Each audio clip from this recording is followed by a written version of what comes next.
Yesu ashimwe, Yesu ahimbazwe, amahoro y'Imana abane namwe uyu munsi. Gitondo cyiza cy'umugisha, gitondo cyiza cy'amahoro.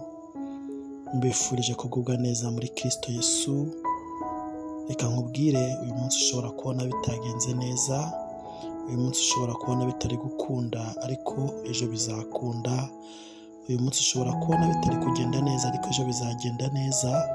Reka nkubwire, ushobora kuba ufite abavandimwe barwaye, ushobora kuba ufite inshuti zirwaye, ariko Imana ni nyembaraga kandi irashoboye kandi igomba kubakiza mu izina rya Yesu.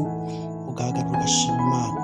Reka dushime Imana muri iki gitondo ko Imana yatugiriye ubuntu. Mana, mu izina rya Yesu ndagushimiye ku bwa mwene data warinze, ishimwe n'icyubahiro bibi byawe. Duhagaritse imbaraga zose z'umwijima mu izina rya Yesu Kristo. Turagushimiye ko wari uturinze mu bicuku bya nijoro, tukaba tubyutse amahoro. Ushimwe, uhabwe icyubahiro mu izina rya Yesu Kristo, amen.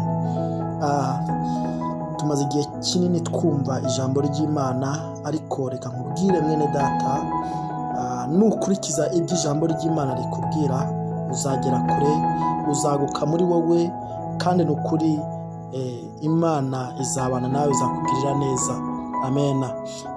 Duhaye ikaze na karibu ku bantu bose badukurikirana kuri Dufite Imana TV. Imana ibahe umugisha.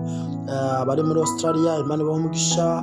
Abari muri Amerika, muri Canada, Imana ibahe umugisha. Data wo mu ijuru akomeza biteho. Abari muri Nigeria turabakiriye, abari muri South Africa turabakiriye.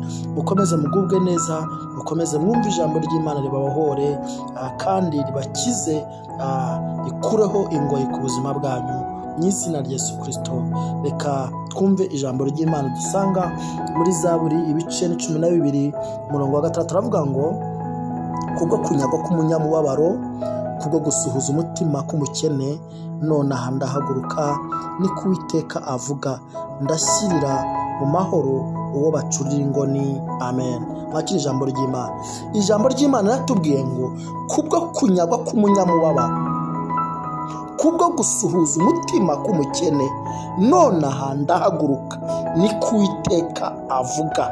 Imana ishimwe. Ntabwo ari Celestin ubivuze, oya, ntabwo ari runaka ubivuze, ntabwo ari wo muziranye ubivuze, ahubwo Imana niyo ibivuze. Nivuze iri jambo avuga ngo, kubwo kunyagwa k'umunyamubabaro. Imana ishimwe. Imana yabonye umubabaro wawe. Reka mubwire, abantu babonye umubabaro wawe ntibagira icyo bawukoraho, abantu babonye uburyo umeze ntibagira icyo babikoraho, ariko ijambo ry'Imana yavuze ngo, kubwo kunyagwa k'umunyamubabaro, kubwo gusuhuza umutima k'umukene, nonaha ndahaguruka.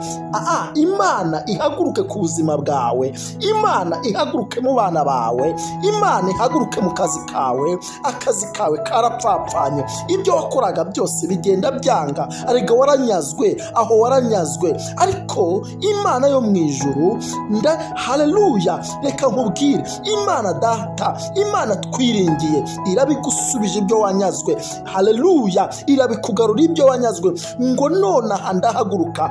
Imana ihaguruke ku buzima bwawe, Imana ihaguruke ku kazi kawe, Imana ihaguruke ku bana bawe. Imana ishimwe, haleluya. Ngo nonaha ndahaguruka, ni ko Uwiteka avuga, ngo ndashyirira mu mahoro uwo bacurira ingoni. Reka nkubwire, bagucurira ingoni mu rwisho, bavuze ibidashoboka, ariko Imana yo mu ijuru irahagurutse ku buzima bwawe mama, irahagurutse mu bana bawe mama, irahagurutse ku mugabo wawe. Imana yo mu ijuru ikugire neza mu izina rya Yesu, amen.